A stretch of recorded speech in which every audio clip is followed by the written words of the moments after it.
Өзім оқып жатқан кітаптан сіздерге бір керемет пайдалы ақпаратпен бөліскім келіп тұр. Бірде жас жігіт әкесімен бірге қажылыққа баруға ниеттенеді.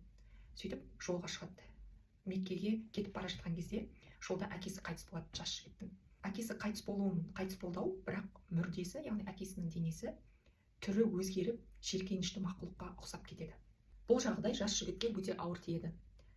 Қатты сасып, не істерін білмей дал болады. Енді кімді шақырамын, әкемнің жаназасын шығару үшін кімнен көмек сұраймын деп не істерін білмей тұрған кезде кенеттен оны ауырлық басады. Біртүрлі түсі ма, өңі ма, беймәлім жағдайға түседі. Өңі дейін десе, жаңағы түс көріп жатқан сияқты. Түсі дейін десе, өңінде шынымен болып жатқан сияқты бір сондай кейіпке түседі. Сол кезде шатырға жүзі күндей жарқыраған нұрлы бір адам кіріп келеді. Осы нұрлы кісі әкесінің денесін келіп сипаған кезде әкесінің денесі бұрынғы өзінің қалпына келеді. Нұрланып, жаңағы бұрынғы адам қалпына келеді. Жас жігіт аң-таң болып қалады. Келген кісі шатырдан шыға бергенде орнынан тұра ұмтылып, Аллах үшін айтшы, сен кімсің дейді.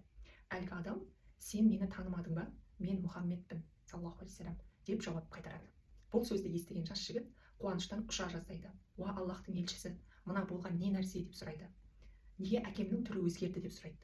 Сол кезде Аллахтың елшісі, ол үнемі ішімдік ішетін, түрінің өзгеру себебі содан дейді. Жас жігіт, келуіңіздің себебі неде деп сұрайды.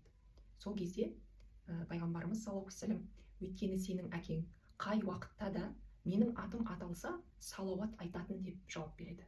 Мінекей осындай бір керемет ақпарат. Негізі барлығымыз білеміз деп ойлаймын, салауат айту қажет екенін пайғамбарымыздың есімі аталғанда. Осындай оқиғалар біздің жадымызды қайтадан жаңғыртып, бір тәубемізге келтіреді. Пайғамбарымыздың есімі аталғанда үнемі салауат айтып жүру барлығымызға нәсіп болсын.